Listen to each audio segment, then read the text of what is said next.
این روزا خیلی از ماشینا به خاطر حجاب توقیف میشن. اگه قرار شد ماشین تو هم توقیف بشه، این نکاتی رو که بهت میگم حتما رعایت کن تا به ماشینت آسیب نرسی.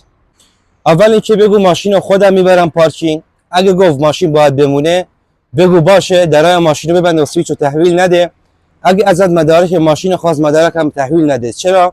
چون خیلی از مدارک و سویچ ها گم شدن. زمانی که ماشین رو تحویل پارکینگ دادیم، حتما به ذکر ساعت، تاریخ و مکان دور تا دور ماشین یه فیلم کامل بگیر تا بعدا دلیلی داشته باشی که ماشین رو سالم تحویل پارکینگ دادی. حتما از افسر محترم قبض پارکینگ رو بگیر. اگه بهت گفت قبض پارکینگ بهت نمیدم، بگو زنگ میزنم 197 و تو باید حتما قبض پارکینگ بهم بدی. چرا؟ چون اگه قبض پارکینگ نداشته باشی، زمانی که میخوای ماشین رو تحویل بگیری، ماشین رو بهت تحویل نمیدن و باید بری سند ماشین رو بیاری و اگه سند به اسم شخص دیگه ای باشه